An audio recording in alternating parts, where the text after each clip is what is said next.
During this time, you're also going to see an increase in migration from Mexico, but also from Central America. And part of this is related to U.S. foreign policy. In the 80s, the Reagan administration supported a number of dictators and conservative groups in Central America. And this would have a major effect on the populations there. So we'll look at a couple of examples of this. In Nicaragua, Nicaragua had experienced a revolution. And in that revolution, a group known as the Sandinistas overthrew the dictatorship that had been ruling Nicaragua for a number of decades, right? And so it was a revolution. But this revolution had ties to communism. Nicaragua and the Sandinistas, who successfully performed the revolution, they supported Cuba, right, which was communist. And so the Reagan administration supported counter-revolutionaries, right? People who supported the old dictatorship, which was overthrown by the Sandinistas there in Nicaragua. And so you basically have the Reagan administration training and funding these counter-revolutionaries known as the Contras, right? Contras referring to counter-revolutionaries. These Contras, which were trying to overthrow the Sandinistas and trying to put an end to this revolution. And so the Contras, who were supported by the U.S. and trained by the U.S., were responsible for a lot of violence against citizens who supported the Sandinista revolutionary government. All right. Another example of the U.S. supporting dictators in Central America was in El Salvador. In El Salvador, you had a dictator government. And basically, that government was responsible for oppressing its own people there in El Salvador, right? The government had death squads, some of them which were trained in the U.S., right? You have soldiers that were trained in the U.S.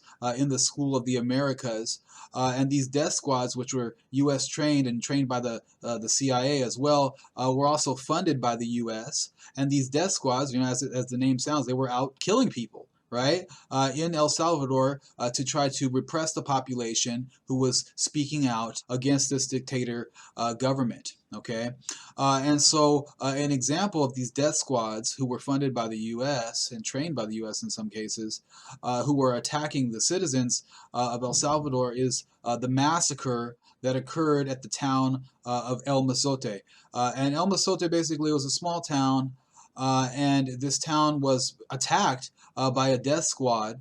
And this death squad basically came in there, they interrogated individuals, they tortured people, they killed pretty much everyone in the town, right? The numbers of the deaths are debated, but at least 200 people were killed there, possibly up to 700 people were killed there in El Mozote. And basically these death squads were responsible for that, and they were funded by the U.S. and trained by the U.S., right? So these policies in Central America of the United States would eventually lead to mass migration coming from Central America.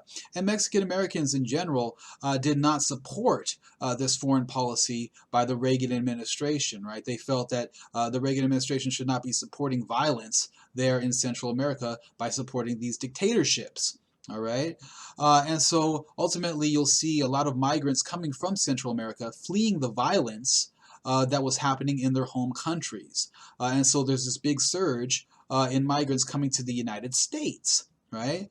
And so the U.S. immigration policy made it very difficult for these migrants to be able to seek asylum in the U.S. And so you would see something called the sanctuary movement rise up in the U.S. And so basically you have a number of churches that were providing sanctuary for these immigrants from Central America who were coming into the United States, right? So they could stay at the churches. Ultimately, there's about 500 different churches in the U.S., mostly in the Southwest in California, that were providing sanctuary for these immigrants, right? Allowing them to stay there, providing them with clothes, whatever they needed, trying to take care of them and make their transition a little easier into the United States and helping them to seek asylum in the U.S. Okay, so that's a sanctuary movement.